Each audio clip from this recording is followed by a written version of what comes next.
Chapter 1, Part 3, Zoroastrian Studies Among the Parsis. Before concluding this essay, we may briefly notice the efforts of the Zoroastrians themselves to preserve and elucidate their ancient religion and literature. The Persian cuneiform inscriptions inform us that the Achaemenid kings believed in Ahura Mazda, and that their language was closely allied to that of the Avesta. In fact, the period of their rule appears to have been the Augustan age of Zoroastrian literature, when it was completed and arranged in 21 books called the Nasks, each indexed by one of the 21 words composing the sacred Yatha Ahu Ba'iryo formula. This period is approximately mentioned in the book of Arda Viroth, when it states that for 300 years the religion was in purity, and men were without doubts. We know from classical writers that Alexander, in a drunken frolic, burnt the citadel and palace of the Achaemenid kings at Persepolis, in which one of the two complete copies of the Zoroastrian literature had been deposited. Thus, one copy was burnt, and the other is said to have been plundered by the Greeks. Any other copies, more or less partial, must have suffered greatly during the next 550 years, while the Zoroastrian religion received little support from either Greeks or Parthians, although the fourth book of the Dean card mentions that Vologeses, the Ashkanian, ordered all extant writings to be collected and preserved. And certainly they would have tried to restore some things according to the oral tradition, just like Ezra had done. The earlier kings of the Sasanian dynasty collected and rearranged the scattered writings, and the more peaceable of the latter kings encouraged literary pursuits. But the Muslim conquest of Persia and the troubled times which followed swept away nearly all these writings, notwithstanding 2 or 3 attempts of the leading Zoroastrians to preserve what was still extant. Of these attempts, recorded at the end of the 3rd book of the Dean card that Adarpade, Adar Furbage, Faruk Zadan collected all the old writings he could find, and this collection, falling into decay, was again copied by Adarpade Admitan and arranged into the form of the Dean card, the 4th and 5th books of which appear to contain the sayings of Adar Furbage, Faruk Zadan, and those he selected from the religious books.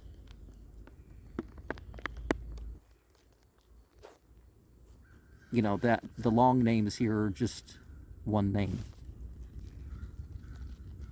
Of the subsequent fate of the Dean card,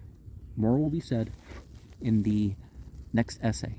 The Zoroastrian fugitives who settled on the western shores of India found it difficult to preserve all the religious ceremonies and literature, and frequently applied to their persecuted brethren in Persia for more information during the first 10 centuries after the Muslim conquest. And Islam didn't allow the destruction of the sacred texts or the places of worship or any persecution of the faith, although they didn't allow next of kin marriage or polyandrous marriage or the going around of killing of the creatures that people just, wanted to drive into extinction. And they didn't allow forced marriage. Parsi writers may probably exaggerate the ignorance of their forefathers in India, as it was during these dark ages that one of their priests, the famous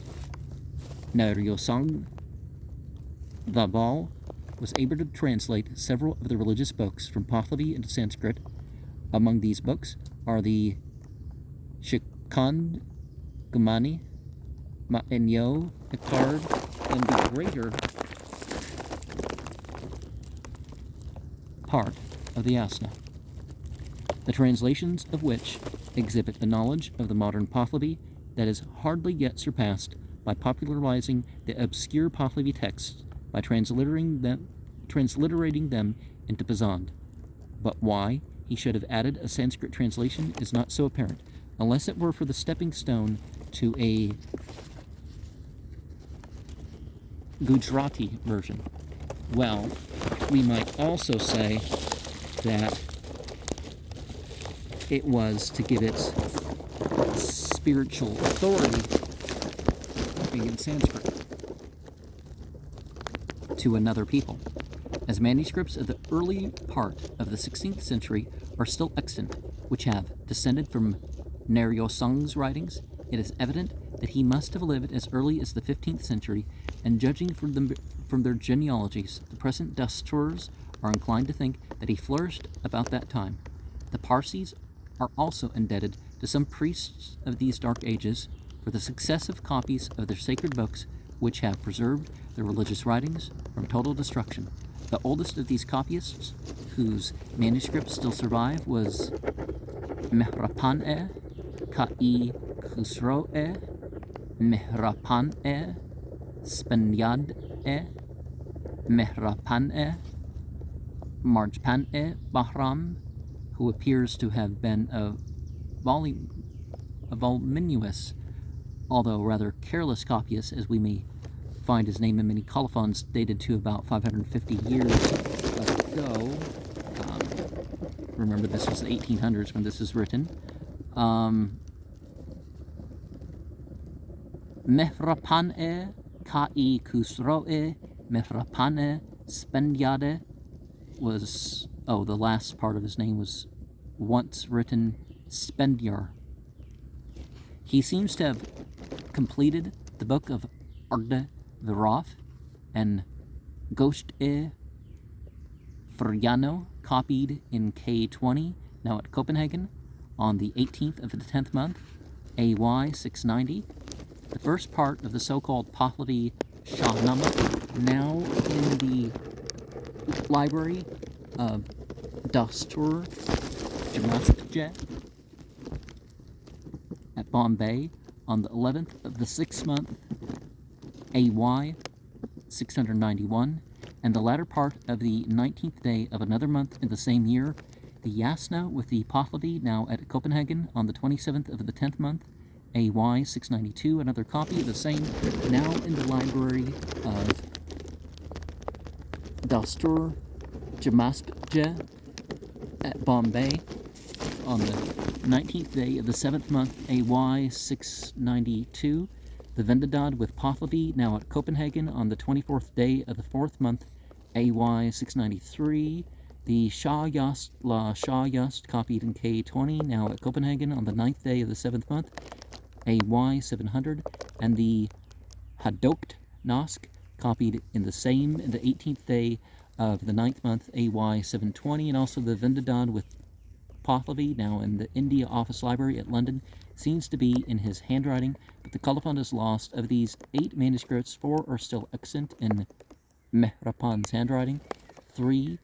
we know of only from copies taken about 500 years ago, and now contained in the manuscript K20 at Copenhagen, and the handwriting of the Pahlavi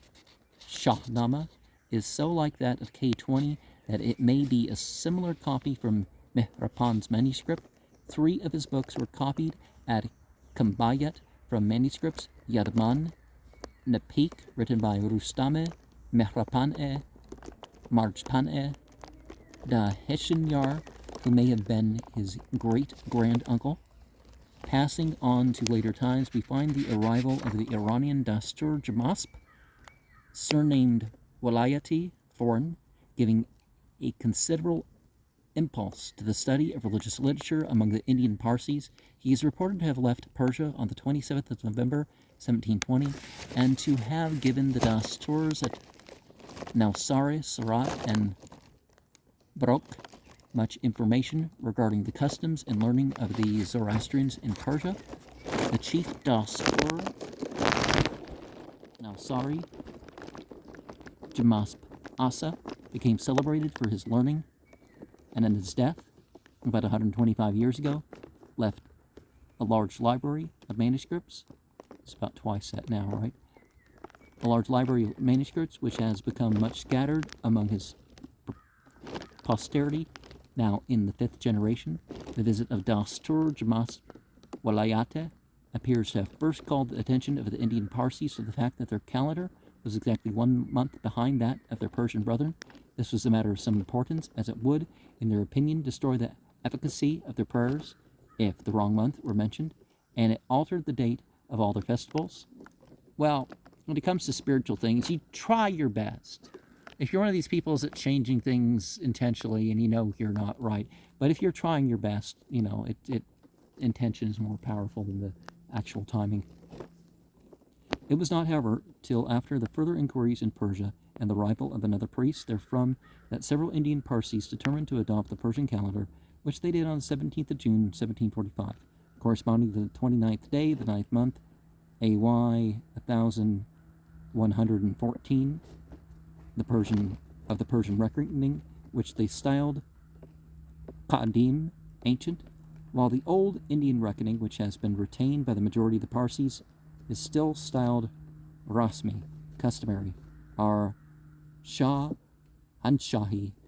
imperial. The term Qadim, however, when found in older documents, is said to mean the old reckoning of the Indian Parsis. This alteration in the calendar, and several small alterations in ritual, in accordance with Persian usage, such as pronouncing Vohi for Vohu, constituted a complete schism, requiring a distinct priesthood, and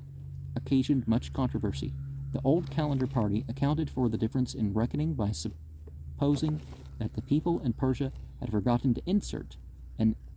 intercalary month, which their fugitive brethren had remembered to do shortly after their flight from the Muslimin. While the Muslims would have said it was wrong, but they allowed the Jews and other people to have their intercalary month. If this were the case, it is difficult to understand why the intercalary month was not again inserted every 120 years, according to the supposed practice. To support this theory, it became necessary to prove from the religious books that such an intercalary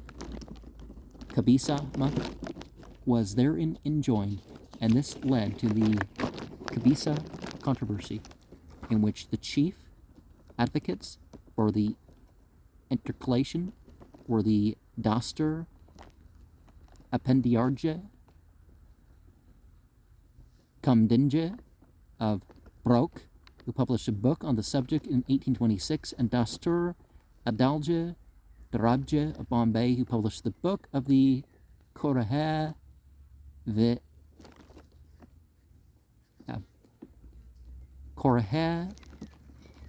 in 1827. Their chief opponent was Mullah Firuz, who published the Avijadin in 1830 to refute Dastur Adalji's views. Much of the controversy turns upon the meaning of one or more possible words, generally read he jakik, which Dastur Adalji translates as intercalary, and Mullah Firuz explains as referring to New Year's Day, are the beginning. In some cases, the word cited means evidently additional, but none of the passages quoted seem to bear much on the question of the intercalary month, either one way or the other, although Dastur Adalji has mistranslated one obscure passage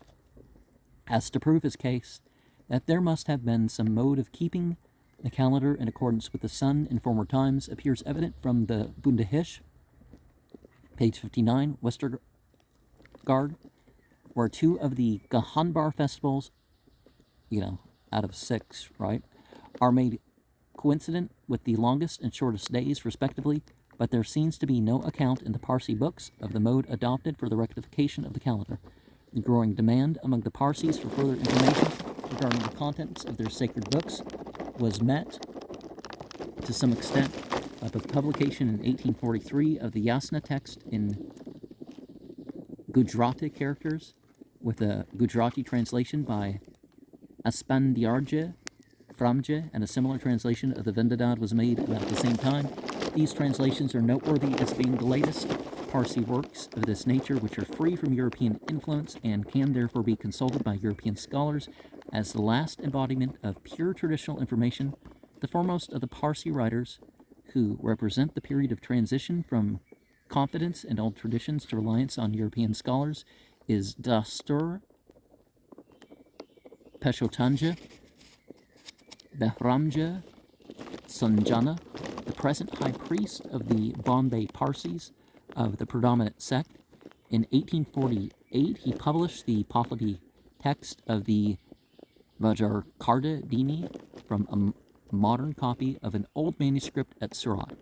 This is probably the first book printed with Pahlavi type. In 1853, he published a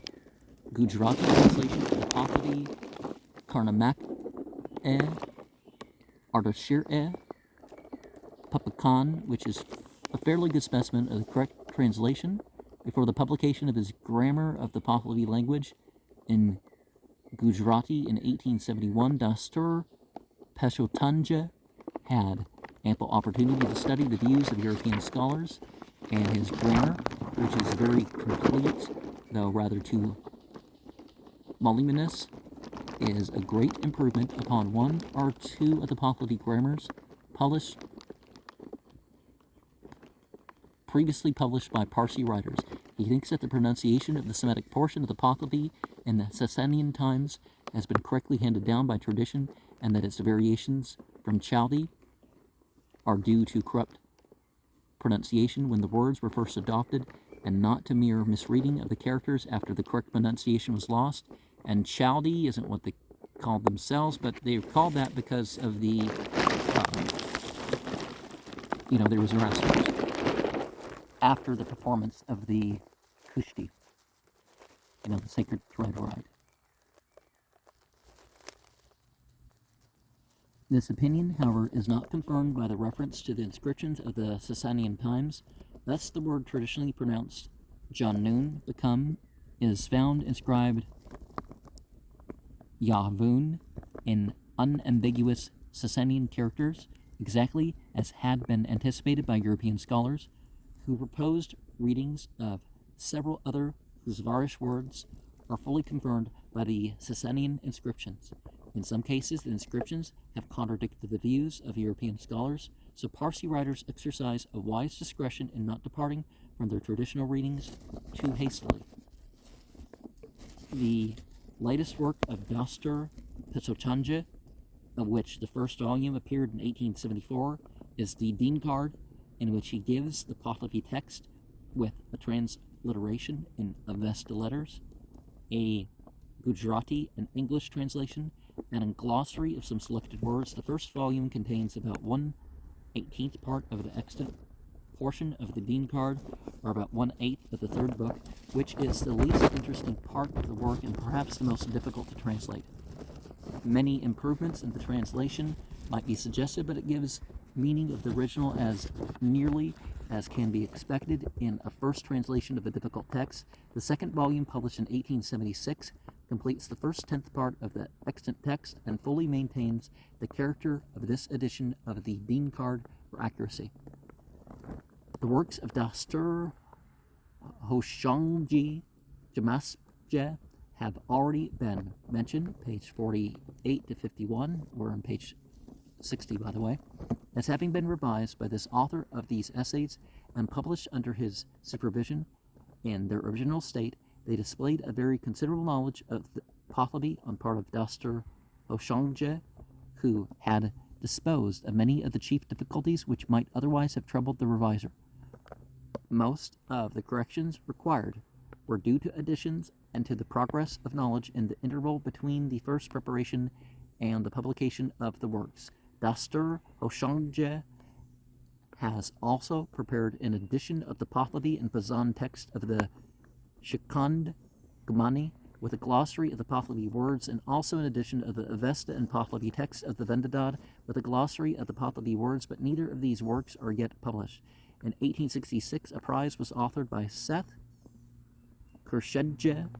Rustamje Kama for a new Gujarati translation of the Vendadad with a complete glossary of the words in the Avesta text. This translation was supplied 3 years afterwards by Kvasje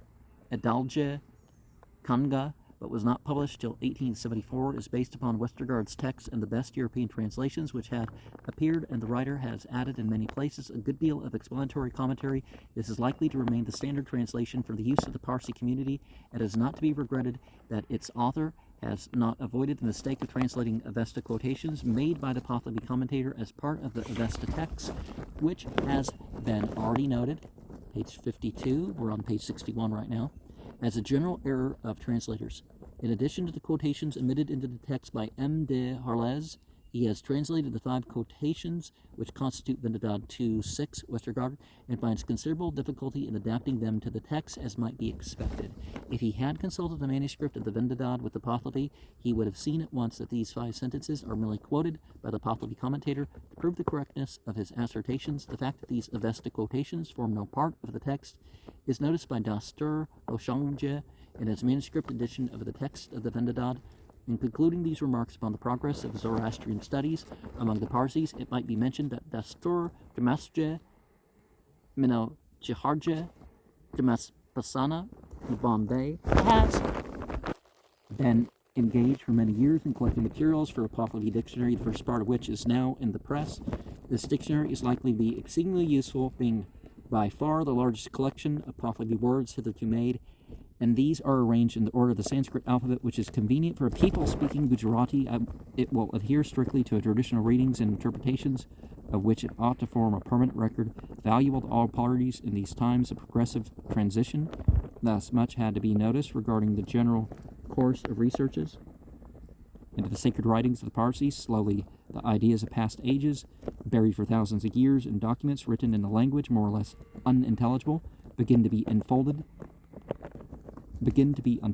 but many years and many laborers will be required to make this new field for antiquarian and philological research yield much fruit. The Dasturs who are most concerned, and other younger, talented, and well-to-do members of the Parsi community ought to consider it their duty to collect and multiply correct and unimproved copies of all the oldest manuscripts extant, and to supply themselves with all the means, such as knowledge of Sanskrit, Persian, Chaldi, and so on, now required for a successful investigation of this Avesta and Pahlavi languages, in order that they may study the contents of their manuscripts and learn the foundations on which their religion rests. Let them not be discouraged if the results be not so flattering to their self-love as they anticipated. So far as their researches disclose what is good and proper in their religion, they must strengthen the belief in its divine origin, and so far as they disclose what is bad and improper, they merely indicate the corruptions introduced by human tradition. Such corruptions can be neither concealed nor defended with safety, but when discovered they must be rejected as mere human inventions and superstitious errors. Well, some elaborations aren't entirely wrong, but you need to find out what the basis is, right? All religions have passed through human minds and human hands, and are therefore likely to abound with human errors, so that the man who believes in the infallibility of a book is but one step removed from the superstition of him who believes in the infallibility of a high priest. He must merely, it's a survival. In some texts, what we have is certainly preserved. He merely removes the idea of verbal inspiration from the broad daylight of the present,